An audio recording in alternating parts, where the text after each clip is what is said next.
This is the game I created, Parallax. This version is on Google Sheets so that you can share it with whoever you're playing with. There's 4 tabs. Parallax is the first tab. It has all the rules. Player 1, Player 2, and then just patch notes that I usually take after playing with somebody. We debrief and then put the notes here per game. The date we played, who won, different notes, and we turn them into actionable patches, and then I just maintain them and solve them as I go along, just to remind myself of what changes I need to make. So this is Parallax. The down and dirty is that they're parallel universes. It's you against your doppelganger to collect these items called gravitons. They hold the universe together. One has evaporated, and so you have to collect the majority of the remaining ones in order for your universe to survive. The other one will dissipate. So it's a game about cat and mouse trying to collect the resource before your opponent. The catch is that because they're on the other dimension, you cannot see your enemy, and yeah, it makes for an interesting gameplay because you can't see where they're moving, which resource they're trying to head towards, and then you can set up traps, etc., which I'll show. So here's the setup, the initial start, and then gameplay. So during each turn, definitions of key terms, action cards. So if you roll a 6, you can draw from the deck, which you can either get an action card or an event card, and then special cards are triggered by different conditions in the game as people score points.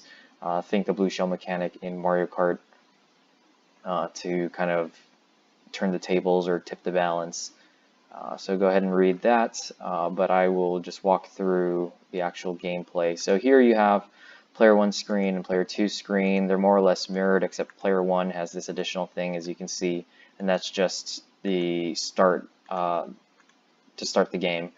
And so once you start, you're not supposed to peek at the other person's screen. And so let me walk through the components. So here you have the overworld map. You'll notice that there are different fields that have a pink border. So you have the map, the score, the pause button, the ignition, which basically just starts the game, and then your inventory.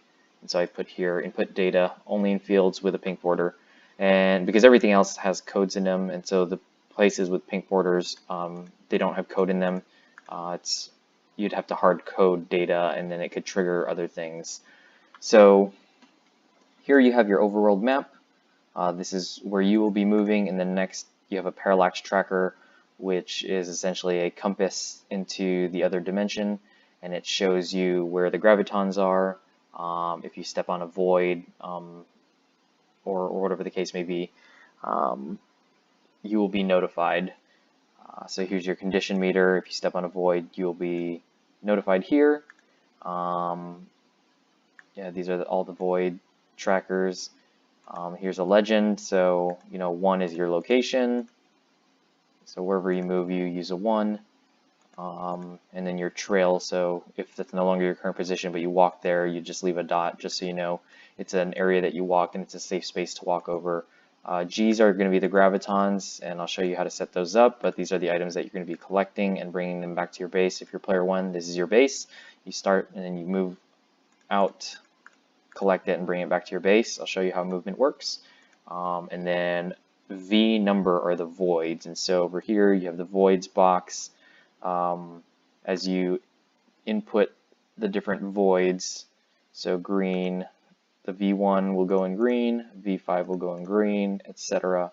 You just want to, and voids are traps, so you want to place them accordingly. So V2 will not appear here because V2 is supposed to go in blue.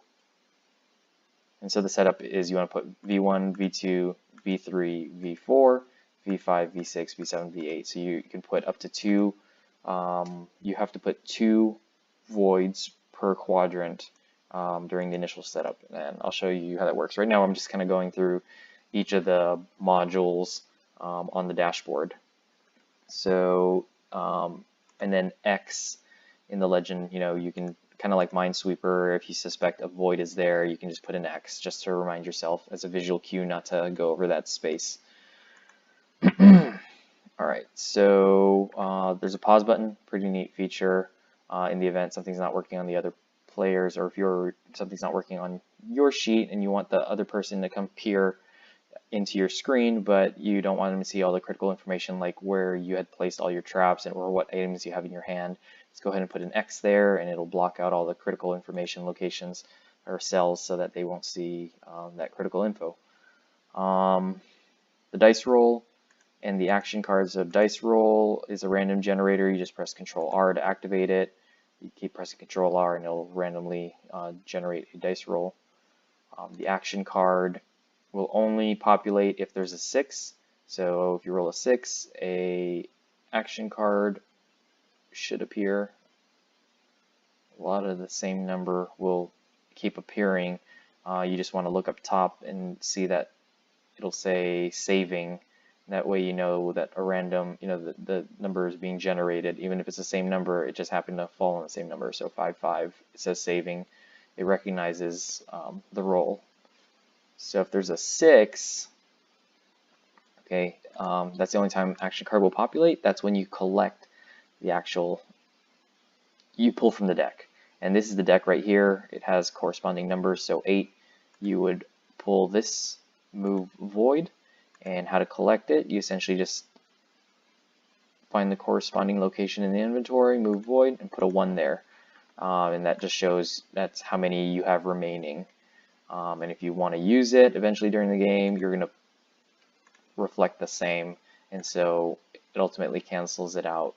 And so if you had 2, and that means you still have 1 left, and then you want to use another one, you would just match it and to subtract. And the reason why you don't want to put this back to 0, for example, is this capacity column is dwindling the deck. It subtracts from the deck total. So you know, eventually, once you keep pulling items from the deck, it'll take out the finite number of that specific resource so that the other person or you might not be able to draw it in the future. So when you're using it, yeah, just populate. I used 1 phase, I used 2 phases, etc. All right, so I talked about pulling from the deck and then loading up in the inventory. Okay, when you score, you just basically put 1 or 2, and you'll notice that player 2's hand count, so this is a little indicator just to show how many items your opponent has. So when I have 0 points, he has 0 items, and every time I score, he will collect 1 item. And I'll show you what that looks like. So real quick, if it's just 1 point and I look at the other person, he gets a spatial shift. And then if I get 2 points, he gets an add void. And then additionally, he gets to add the void to the map. So he gets another place. So that would be a V9. And he can place it anywhere he wants, V9. And then it recognizes it. So there's another trap that he can add. Again, it's just a tip. Tip the scales in your favor if you're losing, because once you collect 3 gravitons, you win the game. And so if you put 3, your universe survived, and your opponent will get a message telling him that, or her, that their universe had collapsed. So, yep. Otherwise, those are the only places you would touch. Everything else is kind of coded in. And so to start the game, what you'd want to do is right here, you'd have to set up the gravitons. So the graviton locations to activate, input 1, press enter, then change back to 0. So I put a 1, hit enter, and then put it back to 0. And what that does is it locks in these coordinates and this color. So let me show you. If you don't change it back to 0 and you put 1, when there are different changes made to the board, it will keep changing because it's just a random generator based on the input. So let's just say that was what it was, and then we'll lock it in at 0. And that means the gravitons were more or less randomly generated in these 5 coordinates. So let's go ahead and plop those in. The alpha quadrant has 3, 5, and so you'll always use the x-axis as the horizontal plane, and then the vertical plane is the y-axis. So 3, 5 is 3, 5, and I'll just put the graviton there. For blue, it's 3, 4. Yellow is 2, 1, 2, 1. Kind of backwards, but yeah, it's mirrored. And then 4, 6, 4, 6. And so and then yellow, this one goes in the parallax core, which is purple, so there's only 4 places it can go, and then it will go in the yellow quadrant. And so if I'm player 2, I see where all the gravitons pop up on my compass, my tracker, and so I just want to mirror them. And so the map is really just a map. The map is not going to move real time. You have to keep changing your map in accordance with the parallax tracker, because if your opponent is moving it, it's going to move in the tracker, but if you're not moving it in the map, that's not the actual location of the graviton. Alright, so after all the gravitons are set up, the next thing you want to do is each player will set up their voids, and like I said before, you would have to place 2 voids in each quadrant. And so for green, I would put a V1 and a V5 anywhere in this green except for the illegal zones, and so these are just the different colored cells in each quadrant, including the core. And with the lore, essentially what it is these are the bases for the players. The large particle collector, a play on the large hadron collider, aka the base, and then there's a force field around it, so neither gravitons or voids can go in those areas. Conversely, these purple areas are black holes or wormholes, and then they have a force field as well, or radiation. And then the purple is the core. Only that one graviton can appear, but you can't put any voids there, etc. You can move over them, but for the purposes of the initial setup, nothing will be generated there. And the reason for that is if you want to set up traps, for example, you don't want to have a strategy where you can block your opponent in, and just by surrounding this area with voids, and then they won't even be able to move. So as a mechanic to prevent that, I matched it with the lore that there's a force field around your base, and so voids can't go there. So I want to put voids down. This is just advanced play, but strategy-wise, I know that my opponent, who is green, is going to be moving up and to the left, right? So he's going to try to collect the gravitons. This one's an easy kill for him. He can just come out and pull it back to his base.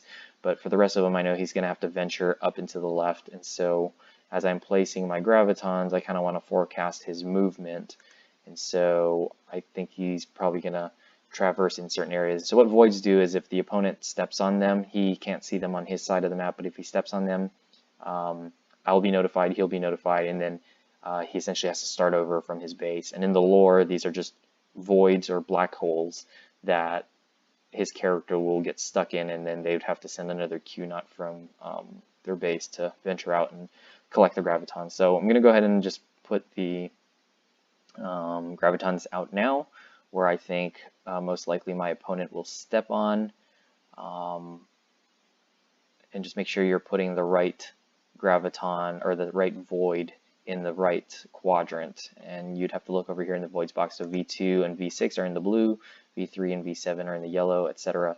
You'll know you did it incorrectly if the void cell reference does not appear. That means the game does not recognize that you'd actually put a void there. So V6, and then you can kind of get creative too, like most players will try to put them together to create a wall, but sometimes you can spread them out if you want to catch your opponent off guard. And at the same time, you don't want to put voids anywhere where you think you're going to block yourself. And there's other action cards or special cards that allow you to move the voids, and so the place that you put them isn't necessarily where it might stay the entire game. You can move it during gameplay. You can even put it under your opponent if you have a pretty good estimation of where they are on the map. So let me just finish putting all these in. Okay, just kind of boring, and then I'm just gonna, there's no real good place to block him, so what I'm gonna do here is I'm going to put these two here, so you're not necessarily blocking him in, but you're only leaving him really two options to get in and out of his base. And so when he's coming back, you know he's going to try to come back from the top or from the side over here. Yeah, and so your opponent's essentially going to do the same thing. So green knows that orange is coming from the top left, and so he's going to be setting it up as well accordingly. And this is probably how I sometimes do it. You never know where they're going to come from. Sometimes I like to be tricky. They like to sneak by on the borders, and so you know they think that I'm putting it right there, but then they walk into the blue and then take one more step, and then they get screwed up, and it sends them back. So I really like to draw them in up until the last second, and then they just basically have to start over at their base. All right, let's kind of fast forward through this. A3. Let's just put that there. I don't know why he'd walk there, but and then I don't want to block myself in while trying to get this stuff. So let's go V4 and V8. All right, and that's basically the initial setup. Player 1 will begin. So just press Control R. And the dice roll shows a 1. And so 1 through 5 is movement. 6 is draw from the deck. And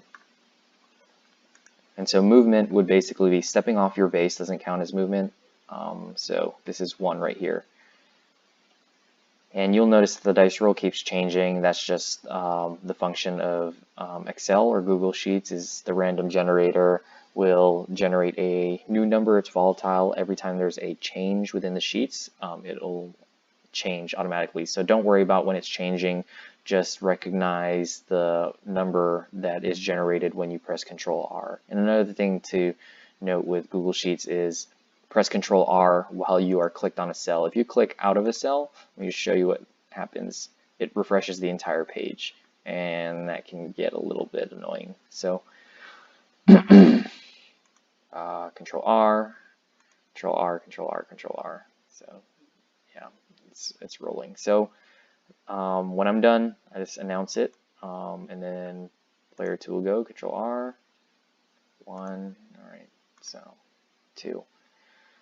And so you guys kind of just go back and forth. If there's a 6, you know, do in accordance, draw the deck, draw from the deck, etc. Get the item or whatever.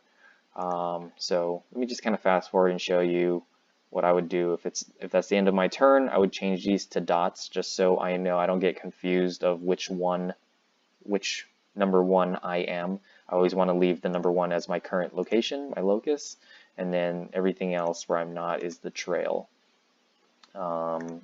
So if I'm going to actually collect it, if I roll a 3, for example, I'd go 1, 2, 3, and why I want to put the G's there is so player 1 can actually see the movement of the graviton as it's going back to the base, and then once I'm done, I put my trail there. And so what this does for player 1 is he knows, I mean obviously it's right here, but for example if I had walked the graviton from back here, I would know that this is a safe trail for me, at least in the future. If ever I walk in that area, I've seen the graviton pass over it, so I know for sure that there are no voids there. Let's see what else. Yeah, so you notice here there are a ton of different event or action cards, special cards, and event cards. So all the blue ones are the action cards. The dark blue are special cards, but they're technically action cards as well. They're only special because you don't get them through dice rolls, you get them as the opponent scores. So I'll kind of walk through them and just let you know what each thing does. Hyperspeed adds 2 to your dice roll. Ultra Speed adds 3 to your dice roll. Deja Vu allows you to roll again. Phase allows you to jump over a void, so you don't necessarily have to know if a void's there. You can guess, you just jump over that space, or if you know if the void's there, you just step over it, and stepping over it doesn't count as a turn. So for example, if I was right here and I wanted to go right here, so or if I was right here, let's do this, and I rolled a 5, I would go 1, 2, use phase, 3, 4, 5, for example, and then this is my trail.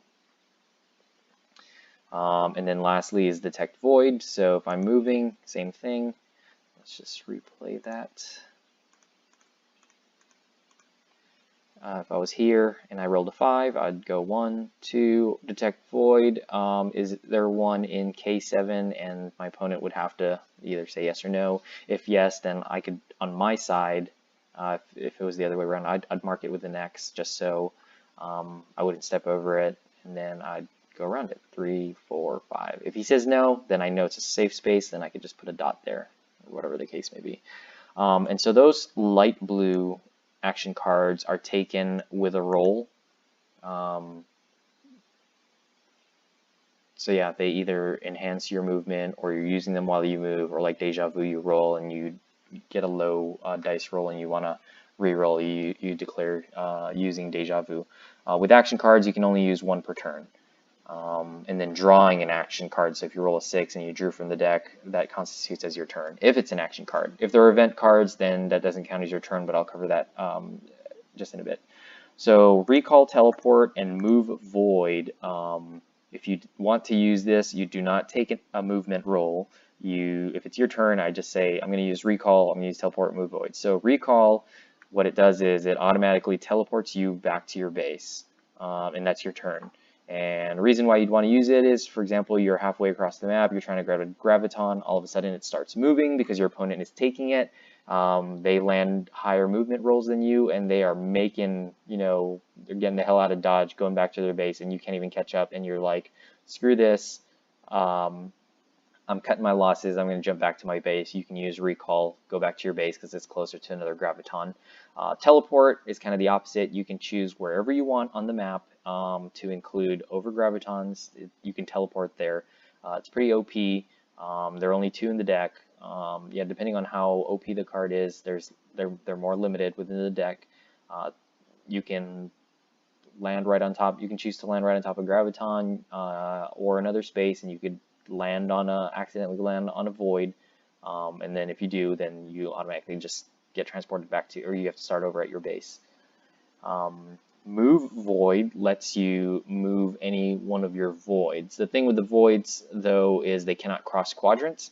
So if I wanted to move the green one, for instance, I couldn't move it into the yellow quadrant. I would have to just move it into an adjacent cell on the map.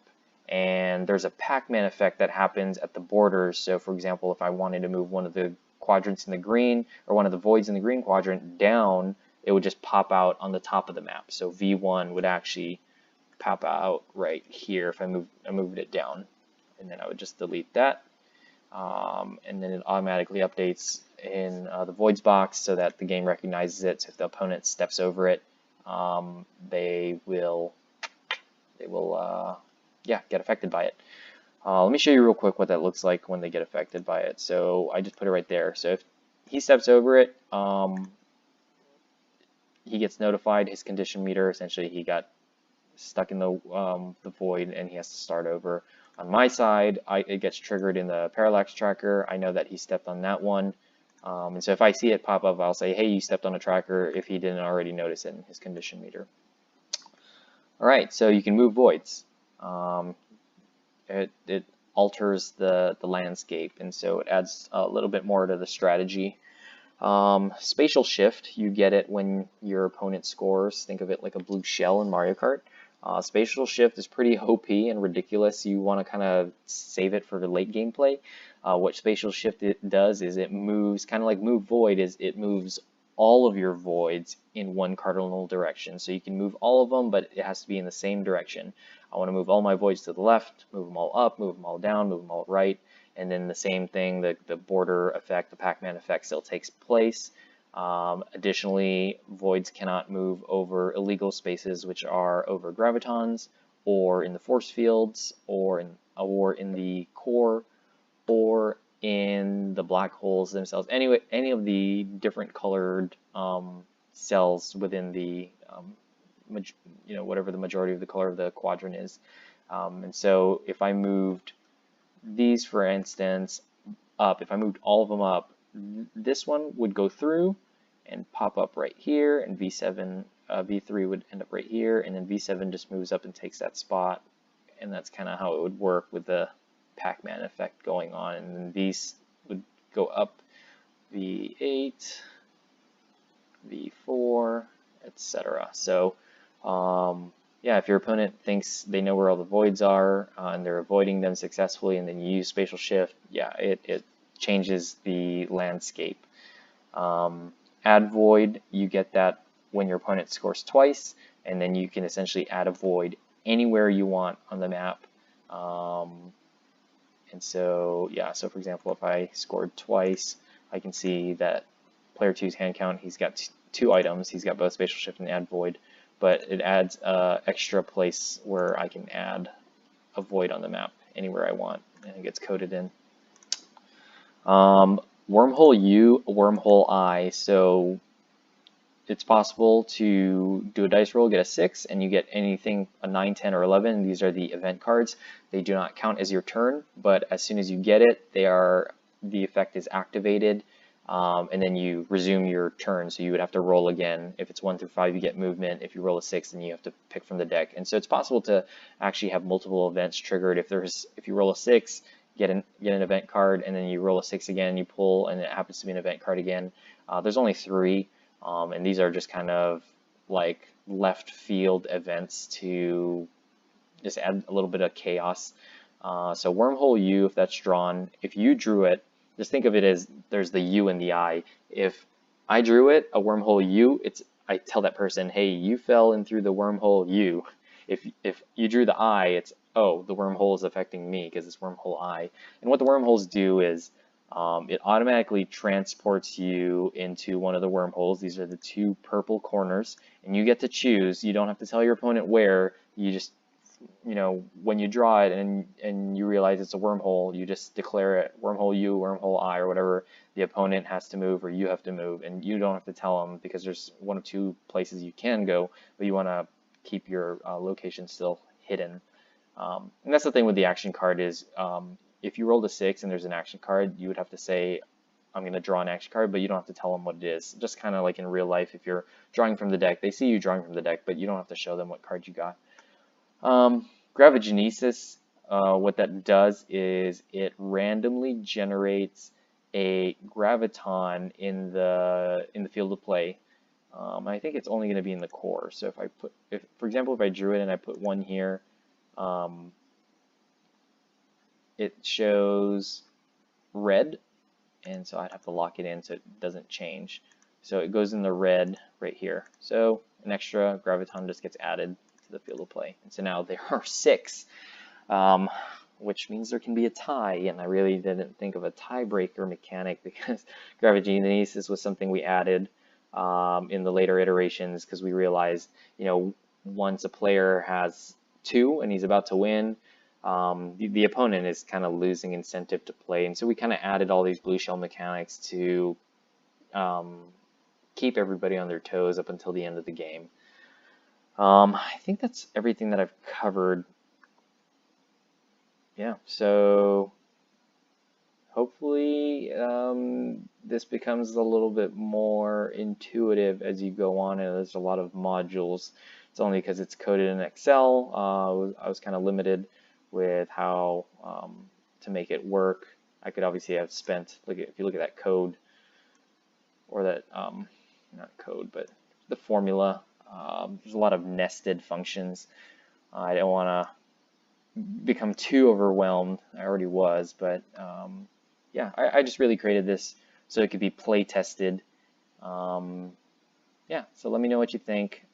I hope to make this into a physical game. My friend and I have already developed prototypes, and so yeah, I think it's interesting. Played it a couple times already, and yeah. All right, thank you.